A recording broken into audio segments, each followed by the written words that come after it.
Okay, so we're going to do one of the examples in your book right now. This is example 29-5, which is a situation where we are taking a square coil of wire and pulling it out of a uniform magnetic field. The magnetic field is into the paper, into the page of the book as shown, and it has a value of 0.6 Teslas. The loop itself, if we call its dimensions x and y are both equal to 5 centimeters, so 0.05 meters. And it's being pulled out of the loop. Well, let me read the problem. 100 loop square coil of wire. So that's the other thing, is it's not just a single loop, it's a 100 loop coil. So N equals 100, is pulled. Oh, and it also tells us the resistance of the coil, which we'll need for part C, is, I think it was 100 ohms. Yeah, so let me just read the whole thing. 100 loop square coil of wire with sides L equals 5 centimeters and total resistance 100 ohms is positioned perpendicular to a uniform 0.6 Tesla magnetic field as shown. It is quickly pulled from the field at a constant speed, moving perpendicular to B to a region where the magnetic field, drops to 0. So outside of this region here, the magnetic field is 0. At t equals 0, the right edge of the coil is at the edge of the field, and it takes 0.1 seconds for the coil to completely leave the field. So this allows us to calculate the velocity. If at t equals 0, the whole thing is in the coil, and at t equals 0.1 seconds, it's all moved out of the magnetic field, then we can write that the velocity of the coil is equal to 0.05 meters, the size of the coil, divided by 0.1 seconds, or 0.5 meters per second. Okay, so we know how fast the coil is moving. Find, so what do we ask to find? A, the rate of change in flux through the coil. So what we're interested in is d phi b dt, the rate of change of the magnetic flux. Magnetic flux, remember, is just,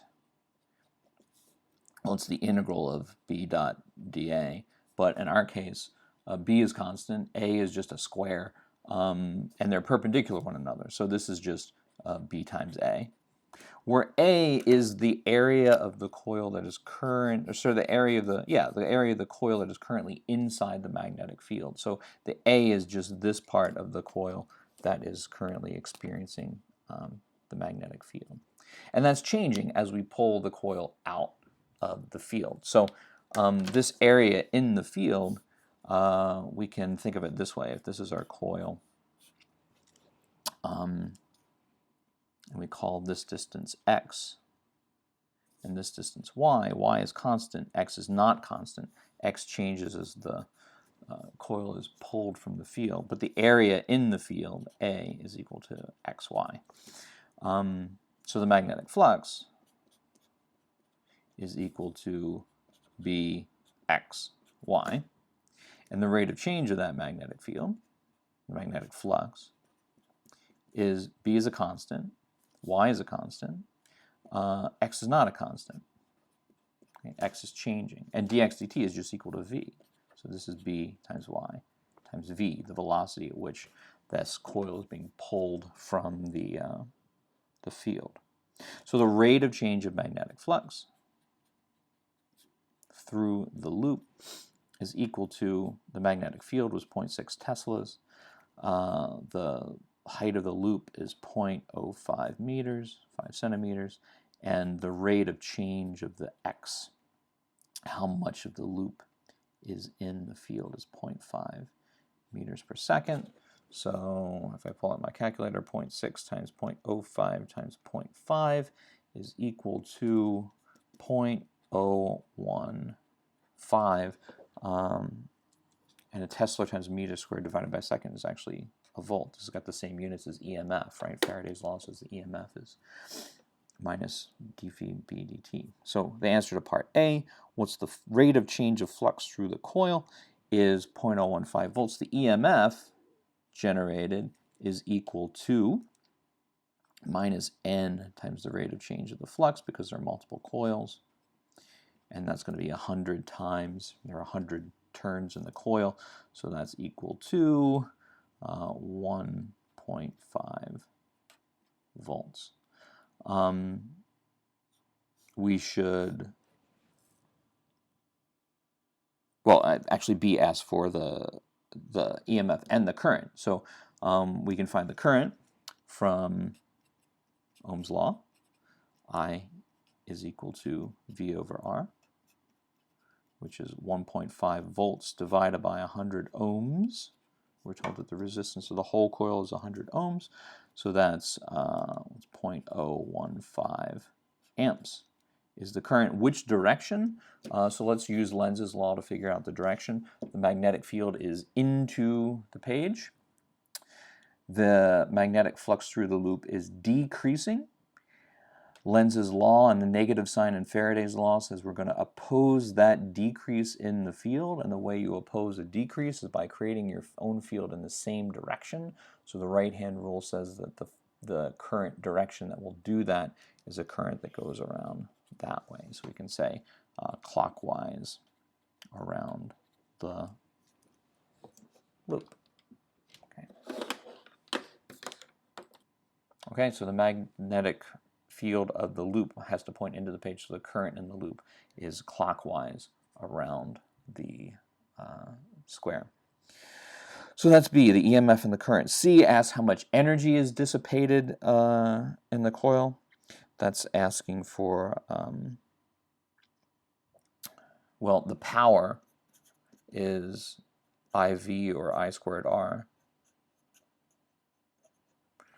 Okay, I squared R is 0.015 amps squared times 100 ohms. 0.015 squared times 100 is 0.0225 watts.